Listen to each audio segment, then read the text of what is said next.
Assalamualaikum warahmatullahi wabarakatuh. Bismillah, alhamdulillah, wassalatu wassalamu ala rasulillah Sayyidina Muhammad ibn Abdullah wa ala alihi wa sahbihi wa mawala amma ba'du. Ibu-ibu yang mengikuti pengajian ini, baik yang offline maupun yang online dari rumah masing-masing, alhamdulillah pada malam hari ini kita bisa melanjutkan kajian kitab Al-Yaqut An-Nafis. Mudah-mudahan istiqomah. Bismillahirrahmanirrahim. Mari kita mulai kajian kita hari ini sampai pada halaman 71 ya, halaman 71 bab surutu sihhatis sholati, syarat sahnya sholat.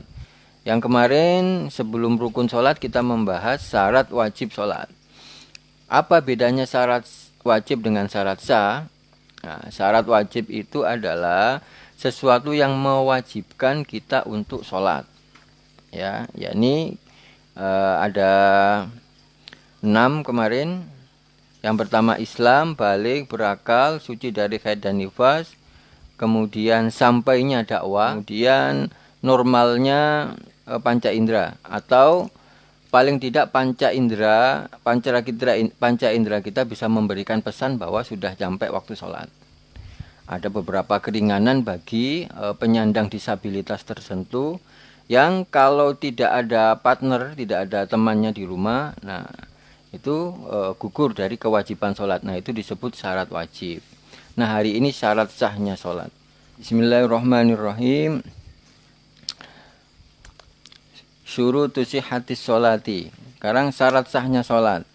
Kalau tadi syarat wajib adalah sesuatu yang mewajibkan kita untuk sholat. Nah kalau syarat sah itu sesuatu yang menjadikan sholat kita sah, atau sesuatu yang menjadikan sholat kita benar ya.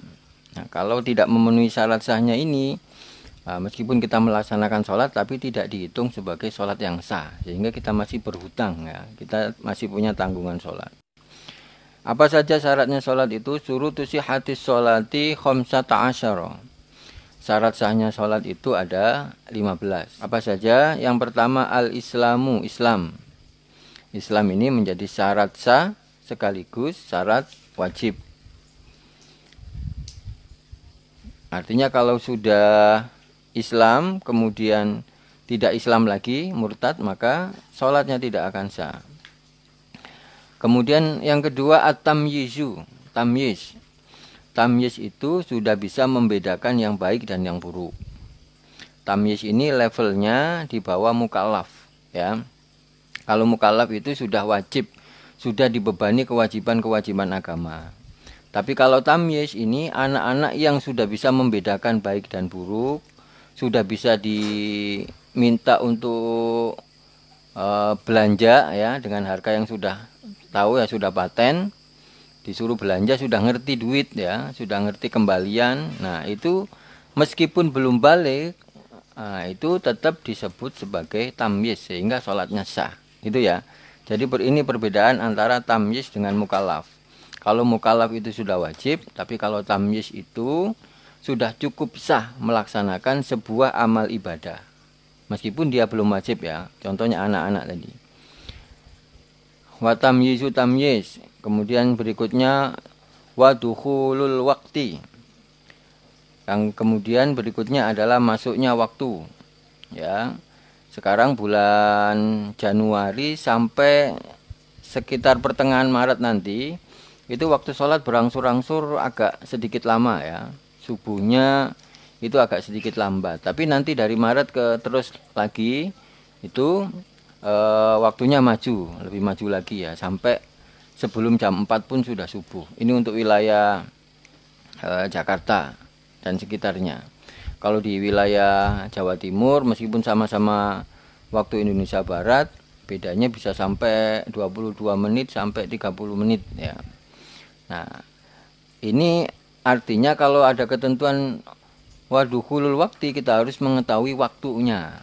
Ya, waktunya harus di dalam waktu yang sudah ditetapkan, waktu sholatnya. Kemarin sudah kita bahas waktu subuh dari mulai kapan sampai kapan, waktu duhur Dari mulai sampai kapan. Tidak harus menunggu maghrib.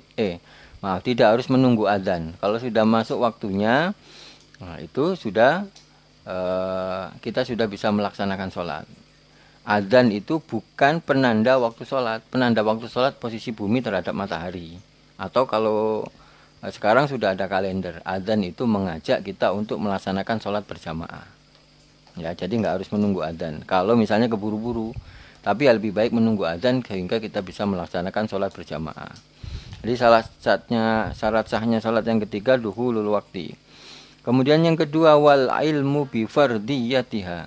Yang keempat wal ilmu bi fardiyatiha. Mengetahui fardunya sholat, mengetahui kefarduan sholat. Ini pentingnya kita belajar seperti sekarang ini. Ya, mengetahui yang mana yang fardu, bisa membedakan nanti antara yang fardu dengan yang sunnah. Berikutnya yang kelima wa alla ya'taqida fardhon min furudiha sunnatan. Wa alla ya'taqida dan tidak menganggap. Wa alla ya'taqida dan tidak menganggap fardhon, fardu atau kewajiban min furudiha dari kewajibannya sholat itu sunnatan sebagai kesunahan. Nah, ini sekali lagi pentingnya kita ngaji ini di sini ya. Wa alla ya'taqida dan kita tidak menganggap atau tidak meyakini fardhon kewajiban salat kewajiban min furudiha dari kewajiban-kewajiban salat itu sebagai sunnatan, sesuatu yang sunnah. Ini perlunya kita belajar. Jadi kita harus bisa membedakan syarat salat kita dianggap sah itu ketika kita bisa membedakan mana yang fardu dan mana yang sunnah, mana yang rukun dan mana yang sunnah. Ya, rukunnya kemarin sudah disebutkan ada 17. Nah, selain rukun itu nanti disebut sunnah dan harus kita bedakan ya. Berikutnya wat taharatu anil hadasaini, wat taharatu dan suci anil hadasaini dari dua hadas. Hadas besar dan hadas kecil ya, kemarin sudah kita bahas. Wat taharatu dan suci anil hadasa ini dari dua hadas. Berikutnya wat taharatu anin najasati. Kemudian juga bersih anin najasati dari najis, bersih atau suci dari najis. Dari hadas dan najis. Ini cakupannya di bab taharah kemarin ya. Jadi tidak hanya hadas saja tapi juga najis. Apanya yang harus bersih dari najis? Fisaubi pakaian. Pakaian yang kita pakai. Kemudian wal badani dan badan kita. Sesuatu yang menempel di badan kita selain pakaian ya. Wal makani dan tempat sholatnya. Wal makani dan tempat sholatnya. Misalnya lantai kita meragukan ya, suci atau tidak. Misalnya kita punya anak kecil atau memang lantai kita sering dimasuki binatang. Ya, yang dari luar ke dalam kan mungkin kena najis. Nah, itulah perlunya kita memakai sajadah. Jadi yang dihitung tempat kita suci atau enggak itu atasnya ya, yang dipakai kita untuk sholat. Bahwa nanti bawahnya ada najis tapi sudah ketutupan koran, ketutupan kardus atau ketutupan sajadah, itu sudah dihitung sebagai suci. Ya, suci dari najis di tempat sholat kita. Itulah perlunya kita menyiapkan sajadah di tempat sholat. Dan tempat sholat itu tidak harus di musola atau kita tidak harus membuat musola khusus di rumah, tidak harus. Dikisahkan bahwa Rasulullah SAW itu rumahnya sempit ya. Pada saat sholat itu kaki Aisyah itu nyelempang apa ya? Ada di samping Rasul itu, sehingga pas Rasul sujud itu digeser kaki Aisyah itu saking sempitnya rumah. Jadi kalau kita alasan enggak ada tempat sholat kemudian tidak rajin sholat, baik sholat wajib maupun sholat sunnah, itu ya berlebihan. Rasul juga rumahnya sempit tapi tetap sholat. Sekali lagi tidak harus ada musola di dalam rumahnya ya, bisa di ruang tamu pun bisa, asalkan kita menyiapkan sajadah dan setelah selesai sholat langsung digulung. Tujuannya apa? Biar aman dari najis yang mungkin nempel di tempat sholat kita. Berikutnya wasatrul aurati. Wasatrul aurati dan menutup aurat. Ya, penjelasan tentang aurat sudah sering ya, tidak perlu dijelaskan lagi. Itu ada keterangan panjang nomor 6 tuh. Catatan kakinya menutup aurat.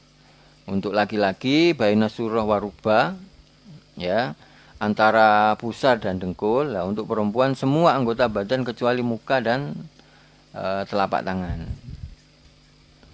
Kecuali muka dan telapak tangan. Dohiru huma wa batinuhuma, dalamnya maupun luarnya masih boleh, tapi untuk hati-hatinya nggak usah dilihatin luarnya juga.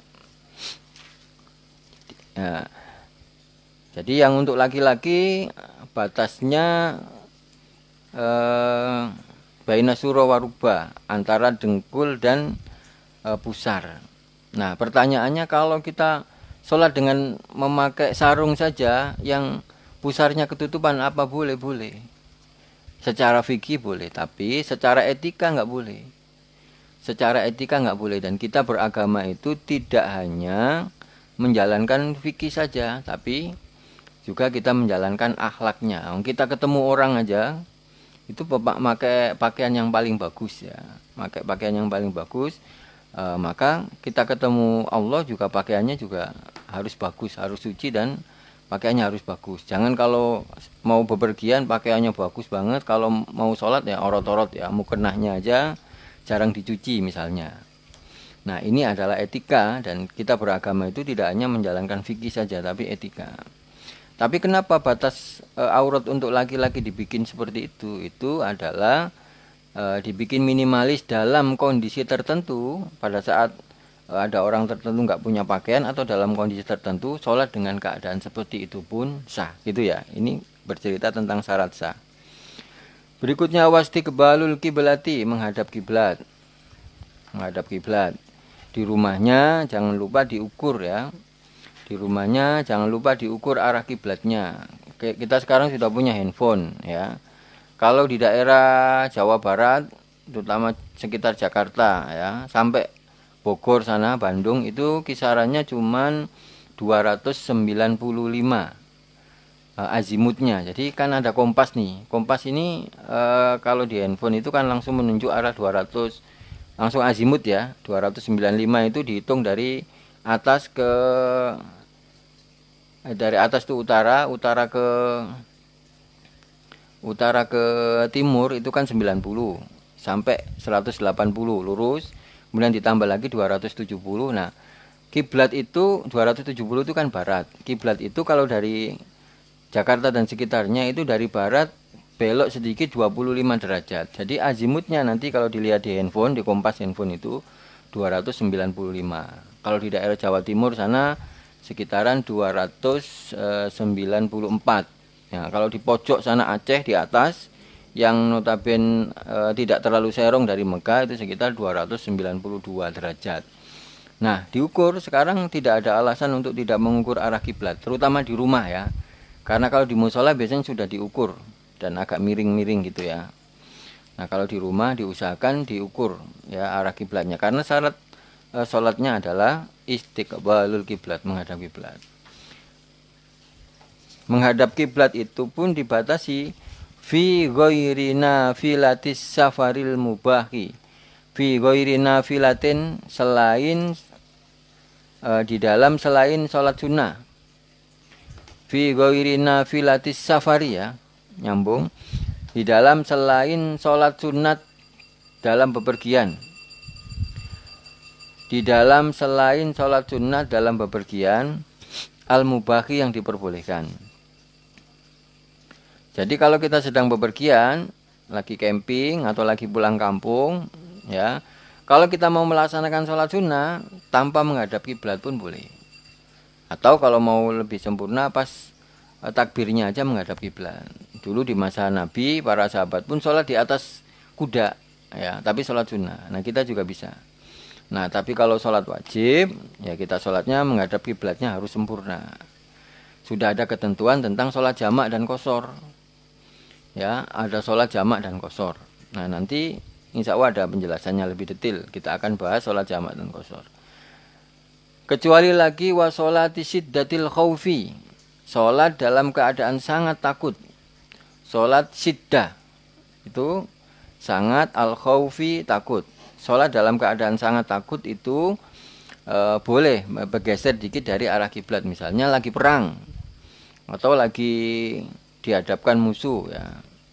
Takut berbahaya, bukan takut ketahuan orang yang ngutangi kita ya, untuk menghindari orang itu kemudian sholatnya nggak menghadap kiblat, bukan itu maksudnya, tapi takut membahayakan bagi diri, membahayakan bagi fisik ya. Berikutnya syarat sahnya sholat watarkul kalami, dan meninggalkan omongan selain sholat. Tarku meninggalkan al-kalami, omongan. Nggak boleh ngobrol. Ini anak-anak nih terutama nih. Anak-anak sholat kadang-kadang ngobrol aja. Kalau ngobrol di luar kepentingan sholat, berarti sholatnya tidak sah. Karena syaratnya sholat itu meninggalkan obrolan. Watarkul af'alil kasiroti, watarkul af'ali, dan meninggalkan kegiatan atau gerakan ya, lebih pasnya gerakan, meninggalkan gerakan al kasiroti yang banyak. Meninggalkan gerakan yang banyak. Gerakan yang banyak itu apa? Di keterangan di bawahnya itu ada keterangan nomor 5 ya. Kasalati harokatin mutawaliyatin. Seperti 3 gerakan yang berturut-turut. Ya itu nggak boleh. Yang diperbolehkan 2 gerakan. Jadi misalnya kita mau garuk nih. Kita mau garuk. Jadi kan 2 gerakan. 1, 2. Cuman situ. Jadi nggak boleh gini-gini. Kan kalau lebih dari 3 gerakan itu sholat kita tidak sah. Tidak sah maksudnya batal. Jadi yang ditolerir 2 gerakan ya. Nah, tolong diingat. Jadi kalaupun kita digigit nyamuk pun tidak akan sampai pingsan atau meninggal ya. Jadi yang penting hilang gatalnya aja. Atau kita mau mengusir nyamuk misalnya pagi-pagi gelap-gelapan itu sholat, kemudian ada nyamuk, cukup digeser gini aja, nanti balik ke sini lagi. Karena kalau sampai 3 gerakan itu membatalkan sholat. Begitupun juga misalnya kita mengisi barisan soft yang depan, itu kan kita melangkahnya cuma 2 gerakan, 1, 2. Kalau 2 gerakan itu belum sepadan dengan jamaahnya yang lain, kita ada kesempatan lagi berhenti dulu, nanti 2 gerakan lagi, 1, 2. Nah, itu ya. Jadi disebut gerakan yang membatalkan sholat itu gerakan yang melebihi 2 atau mulai dari 3. Berikutnya watarkul akli wasyurbi, meninggalkan makan dan minum. Artinya syarat sahnya sholat itu nggak boleh makan dan minum. Kalau makan dan minum berarti sholatnya tidak sah. Sholatnya tidak sah maksudnya berarti sholatnya batal. Makan dan minum itu termasuk sisa-sisa makanan yang ada di mulut. Ya, sisa-sisa makanan yang ada di mulut. Makanya disunahkan sebelum sholat pada saat wudhu itu berkumur. Ya, bukan berarti kalau nggak berkumur nggak sah. Nah, karena kumur itu hanya kesunahan. Tapi kalau ada sisa makanan kemudian ketelan, maka itu yang menyebabkan nggak boleh. Ataupun bisa jadi gini, misalnya ada ini takut ketelan, itu ludahnya boleh kalau nggak jijik ya, lidahnya boleh diludahin ke baju. Atau dijilatin ke baju gini, kemudian gini. Yang penting 2 gerakan. Tujuannya apa? Biar yang ada di mulut itu nggak mengganggu kita sholat. Ya, kita tempelin di baju, nggak apa-apa, tapi nggak najis kan. Cuman agak jorok gitu aja. Tapi daripada nanti sisa makanannya itu ketelen, nanti yang membuat tidak sah. Wa alla yamdiya ruknun qauliyun au fi'liyun ma'asyakki fi niyatit taharrumi.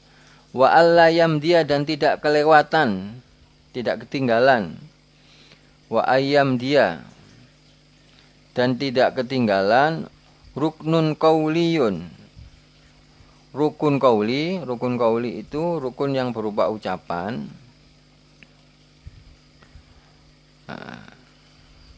Au fi'liyun, atau rukun yang berupa gerakan ya. Tidak ketinggalan. Diartikan tidak ketinggalan itu kalau sedang berjamaah. Tapi nanti ada pada saat kita membahas sholat berjamaah ada beberapa syarat boleh ketinggalan sampai berapa ditolerir ya. Nah ini kalau ini maksudnya tidak meninggalkan ya. Kalau salam sholat sendirian berarti tidak meninggalkan. Dan tidak mungkin kita sholat sengaja meninggalkan kan. Ini konteksnya ma'asyaki, serta ragu ya, beserta ragu. Jadi kita sedang ragu ya.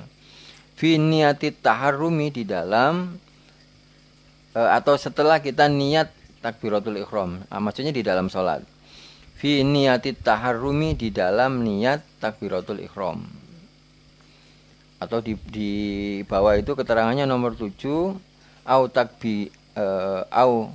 takbirihi, di dalam takbirnya itu. Jadi setelah kita sholat Allahu Akbar.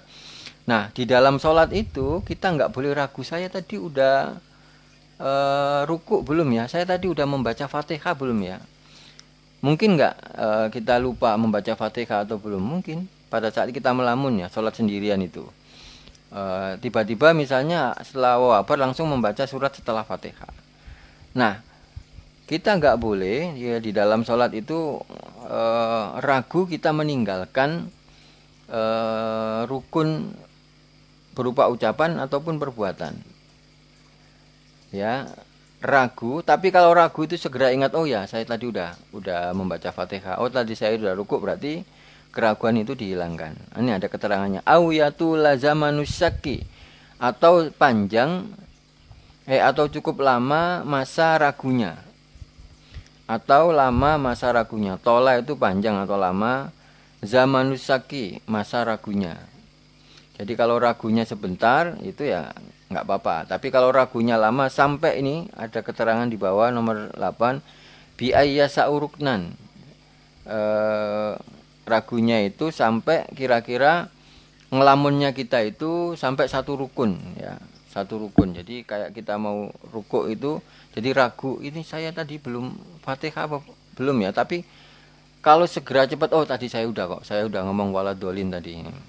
Nah tapi kalau ragunya lama sampai 1 rukun, sholat kita nggak sah. Itu ya. Berikutnya wa alla yanwiya qat'as sholati, dan kita tidak berniat memutus sholat. Jadi kadang-kadang ya ragu di sholat ini, saya mau mutus sholat apa enggak ya. Misalnya sholat dalam kondisi kompor nyala ya. Sholat dalam kondisi kompor nyala. Kemudian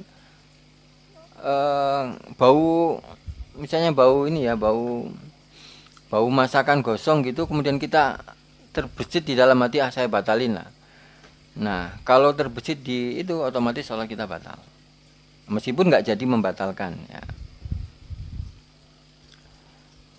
Berikutnya au yataraddada fi qat'iyya, atau ragu-ragu ini saya batalin apa enggak nih salatnya. Ya. Au yataraddada, atau ragu-ragu ini mau ditulis, mau diputus atau enggak. Juga syarat sah yang lain yang terakhir adalah wa adamu ta'liqi qat'iyha bi syai'in. Wa adamu ta'liqi qat'iyha, dan tidak adanya menggantungkan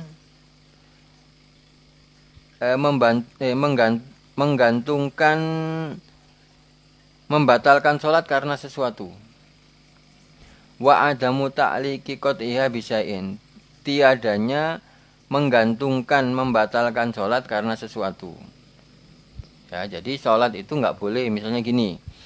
Nanti kalau misalnya ada orang ngantar paket datang, saya batalin sholatnya, itu pun sudah batal sholatnya.